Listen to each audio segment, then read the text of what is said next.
ఇక మాధవకి మ్యాట్రిమోని ద్వారా వచ్చిన సంబంధం గురించి నారాయణకి చెప్తుంది మహా.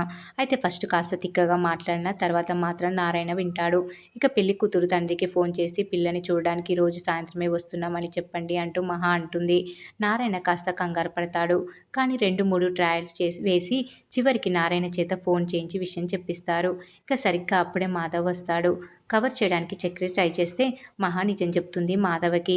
అదే పెద్ది, నిన్న సంబంధం వచ్చింది అన్న కదా, అమ్మాయిని చూడడానికి ఈరోజే మనం వెళ్ళాలని మహా చెప్పగానే మాధవ్ కాస్త టెన్షన్ పడతాడు. ఏదో చెప్దామని వస్తే మహా మాట్లాడే ఛాన్స్ ఇవ్వదు. ఏంటి, నన్ను కూడా తిడతారా? కుదరదు. ఈ ఇంట్లో నేను చెప్పిందే వినాలి. త్వరగా వెళ్ళి రెడీ అవ్వండి. అందరం వెళ్ళి అమ్మాయిని చూసి వద్దామంటూ మహా టెన్షన్ పెడుతుంది. దీంతో మాధవ్ కూడా ఏమనకుండా వెళ్ళి రెడీ అవుతాడు. ఇక మాధవ మొత్తానికి నీట్‌గా రెడీ అయి వస్తాడు. ఇక నారాయణ కూడా పెద్ద మనిషిలా పంచె కట్టుకొని, పైన ఒక తువాల వేసుకొని రెడీ అవుతాడు. ఇక మహాలక్ష్మి నిజంగా పేరుకి తగ్గట్టుగా చీర కట్టుకొని అందంగా రెడీ అయి డోర్ తీస్తుంది. ఇక మహాని చూడగానే చక్రి గుండెల్లో గంటలు మోగుతాయి. చీరలో చాలా బాగున్నావు వదినా అంటూ కన్నా చెప్తాడు. ఇక అందరూ కూడా నిజంగా మా ఇంటికి మహాలక్ష్మి వచ్చినట్లే ఉంది అనుకుంటూ లోపల అనుకుంటారు. ఇక అన్నీ బానే ఉన్నాయి. పెద్ది ఫేసులో చిరునవ్వే తక్కువైందని మహా అంటుంది. దీంతో అందరూ కలిసి ఒక సెల్ఫీ తీసుకొని పెళ్లి చూపులకి బయలుదేరుతారు. ఇక కారులో వెళ్తూ మిర్రర్‌లో మహాని చూస్తూ చక్రి తెగ మురిసిపోతూ ఉంటాడు. ఇక ఈ సీన్ చూసి కేశవ, కన్నా ఏడిపిస్తారు.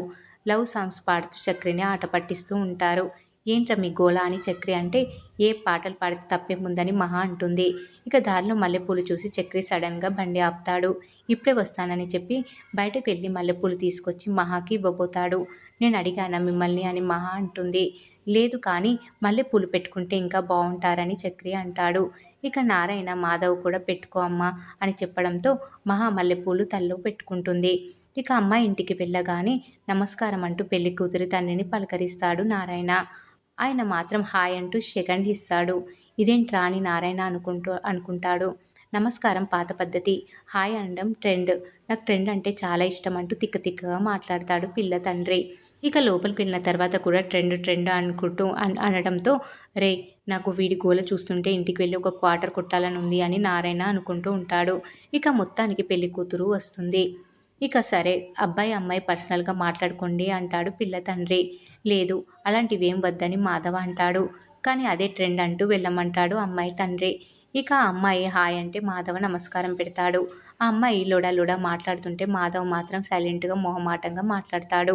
మీరు ఎప్పుడు ఇలానే సైలెంట్‌గా ఉంటారా అని అమ్మాయి అడిగితే, లేదండి కొత్త కదా అందుకే అంటాడు. సరే, మీకు ఏమి ఇష్టమని అడుగుతుంది. నాకు నా తమ్ముళ్ళంటే ఇష్టం, అలానే పప్పుచారంటే ఇష్టం అంటాడు మాధవ. ఈ మాటకి అమ్మాయి తెగ నవ్వుకుంటుంది. తర్వాత అలా కాసేపు ఇద్దరు మాట్లాడుకుంటూ ఉంటారు. ఇక పెళ్లి చూపులు అయిపోయిన తర్వాత అబ్బాయి అమ్మాయి ఫోన్ నంబర్లు మార్చుకొని కొన్ని రోజులు మాట్లాడుకోండి. ఇద్దరికి ఇష్టమైతే అప్పుడు పెళ్లి చేద్దామని పిల్ల తండ్రి అంటాడు. దీంతో మాధవ పెళ్లి కూతురు జ్యోతి నంబరు మార్చుకుంటారు. ఇక ఇంటికి వచ్చిన తర్వాత మహాకి వదిన హారిక కాల్ చేస్తుంది. ఎలా ఉన్నావు మహా? ఉదయం కాల్ చేస్తే లిఫ్ట్ చేయలేదేంటి అంటుంది వాళ్ళ వదిన హారిక. నేను బానే ఉన్నాను వదిన. మొన్న కోపంగా మాట్లాడినందుకు సారీ అంటుంది మహా. ఉదయం కాస్త బిజీగా ఉన్నా వదిన. మేమంతా కలిసి పెద్దికి పిల్లని చూడడానికి వెళ్ళాం. అదే పెళ్లి చూపులకి వెళ్ళాం అంటుంది మహా. పెద్ది ఎవరు? మేము అంటున్నావేంటి అని నిహారిక అడుగుతుంది. పెద్ది అంటే చక్రి వాళ్ళ అన్నయ్య. చాలా మంచి వ్యక్తి. నన్ను చాలా బాగా చూసుకుంటారని మహా అంటుంది. ఏంటి మహా, ఆ కుటుంబం గురించి మీ అన్నయ్య ఏదేదో చెప్తుంటే నువ్వేమో వరుసలు కలుపుతూ వాళ్ళతో కలిసిపోతున్నావు. అది కాదు నీ ఫ్యామిలీ. మేము నీ ఫ్యామిలీ అంటుంది నిహారిక. ఫ్యామిలీ అంటే కష్టంలో అండగా నిలవాలి వదిన. కష్టాల్లో ఉన్నప్పుడు బయటికి పొమ్మనేది కాదు కుటుంబం. నన్ను ఆదుకొని నాకు ఆశ్రయం ఇచ్చిన ఇదే ప్రస్తుతానికి నా కుటుంబం.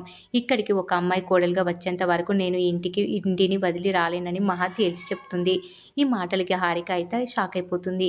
ఇదేంటి, మహా ఇక్కడే సెటిల్ అయిపోయేలా ఉందే అనుకుంటుంది నిహారిక. ఇక మరోవైపు మాధవ సహా అందరూ భోజనం చేస్తుండగా పెళ్లి కూతురు జ్యోతి మాధవ్‌కి కాల్ చేస్తుంది. ఇక అది చూడగానే తమ్ముళ్ళు మహా తెగ ఎక్సైట్ అవుతారు. మాట్లాడన్నయ్య, పక్కకెళ్ళి మాట్లాడు అంటారు. దీంతో తప్పక మాధవ పక్కకు వెళ్ళి ఫోన్ లిఫ్ట్ చేస్తాడు. హాయ్, ఏం చేస్తున్నారు? తిన్నారా అని జ్యోతి అడుగుతుంది మాధవని. హా అంటూ పొడి పొడిగా మాట్లాడతాడు మాధవ. మీ వాళ్ళు నా గురించి ఏమన్నారు? నేను మీకు నచ్చానా అని అడుగుతుంది జ్యోతి. మా వాళ్ళు ఏమనుకుంటారు? వాళ్ళకి మీరు నచ్చారని అంటాడు మాధవ. అది కాదు, మీకు నచ్చానా అని మళ్ళీ అడుగుతుంది జ్యోతి. దీంతో ఏం చెప్పాలని మాధవ సైలెంట్‌గా ఉంటాడు. ఇక ఇక్కడితో ఈరోజు ఎపిసోడ్ కంప్లీట్ అవుతుంది. ఇక రేపటి ఎపిసోడ్‌లో మాధవ్‌కి మళ్ళీ ఆ అమ్మాయి ఫోన్ చేస్తుంది. ఏం చేస్తున్నారని అడిగితే ఇటుక పేల్చి ఇల్లు కడుతున్నాను అంటాడు మాధవ.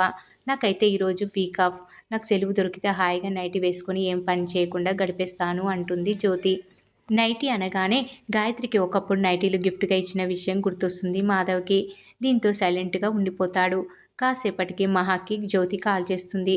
ఆయనకి నేను నచ్చినట్లు లేను, ఆయన మనసులో వేరే అమ్మాయి ఉందని జ్యోతి అనగానే మహా సహా తమ్ముళ్ళందరూ షాక్ అయిపోతారు.